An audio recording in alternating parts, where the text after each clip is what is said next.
Hey guys, welcome to a new dawn. I am Dawn. Happy 2024. So by the time you guys are seeing this video, it will be my birthday. What it do, baby? Yeah. So just in a few days, I will be celebrating chapter 45. If you have read the description below at all, you will kind of get some insight as to why I'm here, what this platform is going to be used for, and kind of, you know, a little insight into my world. So today is episode 1. Yeah. And I wanted to just kind of take this time to introduce myself, talk about what was the inspiration for A New Dawn, and just kind of kick off this new journey, chapter 45, right? So today I am celebrating my birthday with my real life twin brother. We are going to see the Bengals play this afternoon, so I am super excited. I want to use this platform to just kind of discuss, you know, my own personal experiences. Girl, like, I'm just a single black woman in her 40s out here working and just trying to do the thing, and I have been through some stuff. So I've dealt with uterine fibroids, where I've had 2 surgeries, guys, dealing with infertility. I have recently had knee replacement surgery. Yeah, I'm in my 40s and had a knee replacement surgery, and I'm planning to have another one. I've unfortunately have dealt with DV. I have been in a abusive relationship, and you know, I survived. And my goal here with this platform, which is a podcast, but let's be honest, sometimes it will take a vlog approach. Oh, I forgot to mention, I'm also a foster parent. If me sharing my story and my testimony and my experience touches and reaches someone who is trying to find their voice, who is learning how to navigate the healthcare system, who is a foster parent wanting to adopt, who is, you know, working from home and, you know, just surviving. If you're a daughter, a sister, a friend, a cousin, a godmother, I mean, whatever it is that you're going through, if you've experienced anything that I've experienced and it helps you, even if it just helps you gain your voice and get your strength and your power back, I will feel like I've accomplished something. If you have experienced something that I've experienced or that I'm going through right now, please comment below, share your story, let me know what's up. I mean, there's times where I'll be, you know, here by myself, but eventually I'd like to have guests. So share your story. It's amazing to me how strong and powerful Black people really are, very specifically Black women. I will probably start my journey about 10 years ago. Thank you so much for tuning in. Come, you know, get ready with me. Today I'm going to do a little light makeup, get myself dressed for this cold weather to go enjoy this Bengals game with my brother, and I'll take some photos from the festivities later. And yeah, happy 2024. Let's get into it. All right, guys, so had to pull the hair. Well, let's be honest, take the hair off. I do wear wigs, love them to death. Sometimes I wear my natural hair, sometimes I pull it back and put a ponytail on it. You know, in my previous life, I was a cosmetologist. I was a licensed cosmetologist for really almost 10 years. And I loved doing hair. What I do miss is the relationships that I had with my clients. Maybe this platform is kind of a little bit like that for me too, because I have been out of that space for such a long time. And I went from that to corporate America. So I work from home. So our entire team is based in Houston, Texas, and I work from home. You know, maybe that's part of the background as to why I decided to be so inclined to get online and start podcasting? I'm gonna start today about 10 years ago. So I told y'all I really heavily struggled with infertility due to uterine fibroids, and I've been dealing with fibroids probably 20 plus years. So for me, that's kind of where my journey started, was with my fibroids. I, in my early 20s, knew that I had them, but it wasn't until I was in my 30s that they became a problem. I was on birth control for many years. And for a long time, I didn't have a period at all. So it wasn't until I stopped taking birth control that my period came back with a vengeance, and it hit me in the mouth hard. It just was on 10 all the time. And it took me about a year of dealing with it before I was like, enough is enough. I always wanted to have children, but you know, I was not there. And in fact, at the time I was kicking it. I was still hanging out. I was still clubbing. I was, you know, working and doing hair and really just out here living my best life. So the last thing I was thinking about was like having a baby right now, but it's always something that I've desired. And so when they started bothering me, I started to see a new doctor, and she told me, it's your call. When is enough for you? And I sat with that, and I sat on it for a year. And I didn't intentionally sit on it for a year, but it just happened that way. I had gotten to the point where my cycle was only 4 days, but I felt like I was on my cycle for the whole entire month. It was a nightmare. And it was at that point where, when I was feeling that pain every single day like that, that I was like, okay, we've got to do something. And what we decided on at the time was for me to have a procedure called a myomectomy.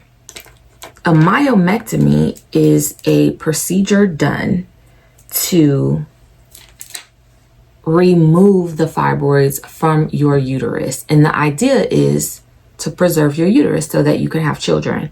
And I didn't have children at the time.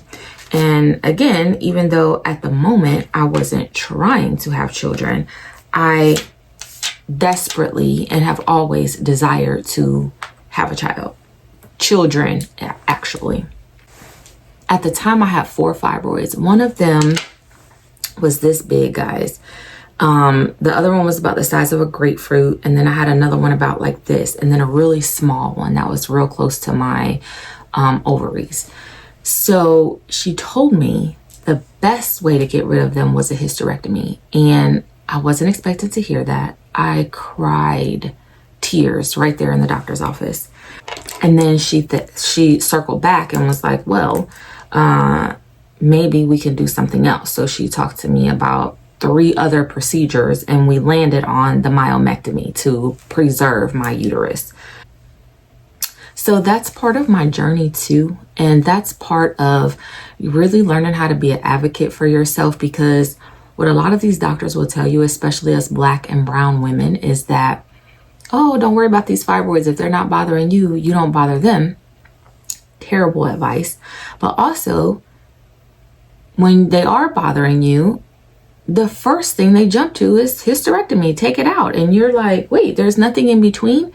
So that's kind of where I was. It really hurt me to my core to hear that a hysterectomy was the best option. And I didn't want to hear that at the time. I didn't. And so I told her we need to explore other options. So we landed on a myomectomy.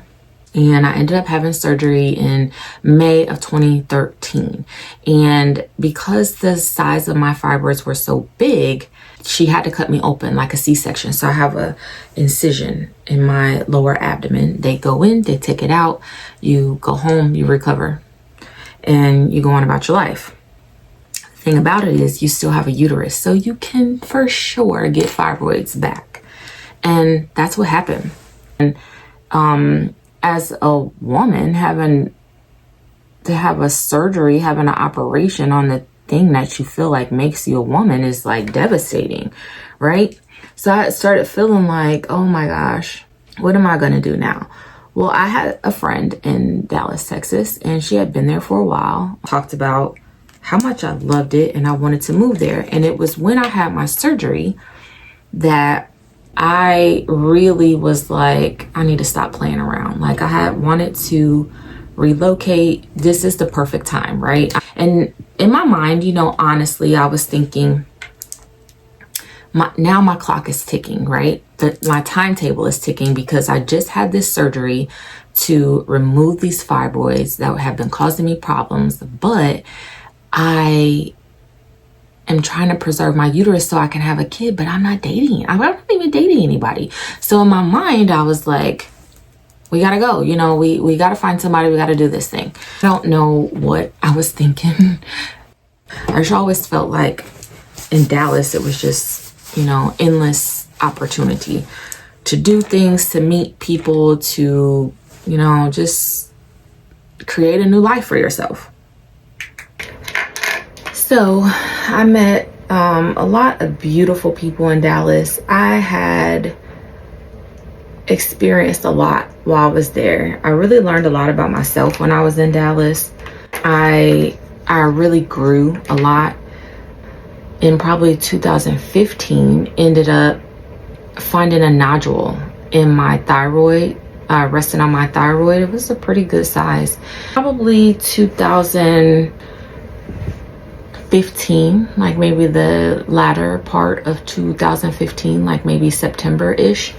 I one day was in the car, headed to work, and I had this sharp pain, and to be honest, like, it instantly brought me to tears because I knew what it was right away. And sure enough, found out that I had 6 fibroids. In 2015 was still like, you know, oh my gosh, the chances of me having my child are just getting slimmer and slimmer and slimmer, right? So in 2016, I actually lost both of my grandmothers in the same year. So 2016 was a rough year for me. In March of that year, I met someone. What should have never happened, I should have never been in a relationship with this guy, to be quite honest. But I, you know, just with a lot of like prayer and reflecting, I realized that, you know, maybe I had to go through that experience in order to get to where I'm at today with life and everything else in general, right? You know, I told y'all, I felt like my time was running out. So I met someone who said all the right things. I mean, he's a charmer. He said all the right things, and he made me believe that he was in the same place that I was at in life and that he wanted to do the same things. He was interested in settling down and having a family. It really turned out to be the biggest mistake of my life. The whole relationship was a nightmare. I was looking to fulfill a part of my life that was not being fulfilled at the time. I wanted a family. And I thought that I could get that with this person, even though I knew he was the wrong person to do that with. In my mind, I was thinking I could have a baby and, you know, chuck up the deuces and do it by myself. I could peace out, right? That was not how that happened. And it's because it wasn't supposed to happen that way, right? Girl, you cannot have a baby with this guy. This ninja is dangerous. And just imagine what he would be like to your child, you know? Like, it was just like, there's no way. But now what do? You know, I almost felt like I was stuck. It was like, I wasn't in a good place. I wasn't happy. I was in a relationship and I felt alone. I felt lonely. I was being abused. I was, verbally abused. He body shamed me. I was stressed out because I was taking care of everything. I was the one working most of the time. So it was my income providing for everything. But guys, what's crazy is that, and here's what I mean by sharing my story and helping someone else, because I know, especially after the fact and doing counseling and group counseling, I'm not the only person who's gone through this situation, but I know that it's scary. And whether you're dependent on that person financially or not, it's a scary situation to get away from someone who's hurting you and threatening to hurt you worse and threatening to hurt your family. It's a lot. I felt like I'm in too deep. So we met in Dallas and we lived in Dallas for a year. And then we moved to Houston during Hurricane Harvey. So it was a crazy time when we moved anyway. And it just kept getting crazier. So a lot of the reason why I stayed with him, I wanted to have a kid. And it's a dumb reason to stay with somebody, and it's a terrible reason to stay with someone who you don't love and who's hurting you. When I was in Houston, now I always felt like I was on a time clock, but when I was actually in Houston, I legit felt like that's when my biological clock actually started ticking. When I was in Houston, my biological clock actually started ticking. For me, it was loud. It was so loud that I couldn't hear anything else. I couldn't focus on anything else. What's crazy is that my career took off when I was in Houston.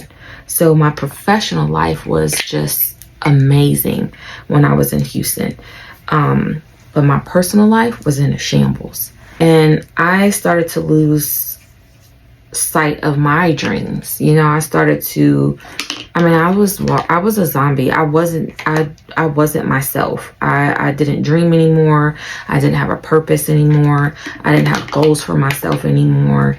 And I really just was like feeling like, maybe this is my life, probably because I was in this abusive situation and he made me feel like this is it, Nobody wants to talk about that. And certainly not me. I just felt like, people would judge me and they would be like, no, I can't believe that happened to you. Like, why you? And I can't believe you're stuck around, with this guy. And he really was a bum. He really was. So even if I did have a baby, with this guy, it would have just been more stress, more pain, more, worry on me. When I decided I had enough, I left and I did not look back. That's how I ended back up in Cincinnati. On that trek home, I really had to pray about it and just trust that, God's gonna help me figure this thing out. I felt like I was throwing it all away and, what am I gonna do now? So, again, that's how I ended up back here in Cincinnati. I took a trek across the country and left a dangerous situation, and thank God that he was with me. But since I've been back, so that was in August of 2021, so here we are, almost full circle. Since then, what's happened is I discovered I had arthritis in both of my knees, and last year, so I had still been dealing with my fibroids. Last year, on my birthday, I got sick. I ended up having a really bad case of indigestion and acid reflux. Girl, I was past that. I was already way past that. I mean, so when I got sick on my birthday, I was like, hands up, that's it, I'm done. I ended up having a gallstone that I had no idea was there. My stomach had been so uncomfortable from my fibroids pushing on every organ in my insides that I didn't know I also had a problem with my gallbladder. So last year, I ended up having a hysterectomy and a gallbladder at the same time. So that was in May of last year. And in September of last year, 2023, I had knee replacement surgery. I will tell y'all that both procedures was the best things that I've ever done for myself. I was dealing with a lot of pain internally and discomfort for such a long time that I had gotten used to it. It became my normal, but it wasn't what's up. And I do not recommend. But now that I don't have that anymore, it really is a new dawn. It's a new day. The other thing that's happened since I've been back here, since I've been back home, maybe like the end of the summer 2022, I started taking classes to become a foster parent. So in all this time, in 10 years, I have finally come to the realization after I was in this terrible relationship and terrible situation that I don't need that in order to have a kid. And I had accepted that I don't need my uterus. I don't need to birth a child on my own in order to have a family. There are lots of children out here who need a home that's safe. They need security. They need someone to love them. And once I came to that realization, I really did the research and tried to figure out, what would be the best option for me. And for me, I decided to foster to adopt. In February of 2023, so last year, after I got sick on my birthday, I got my license. And at that point, I had already decided to have a hysterectomy. And I was actively planning to have the surgery done. And my hysterectomy was scheduled for May. In March, I got a baby. So God is good. So yeah, I ended up with a little baby boy. I've had him, he's 9 months at this point. I've had him since he was 2 days old. So he came here straight from the hospital. And he was maybe about 7 weeks old when I had my hysterectomy. And he was just a couple months old when I had my knee replacement surgery. So last year was intense. It was full of many highs and many lows. And a lot of things transpired to lead me up to last year. But all of that, guys, I feel like had to happen to me in order for me to get right here. I lost myself, but I lost my voice, and I have since gained it back. I have gained my freedom, and I am living in a truth that I'm willing to share with the world.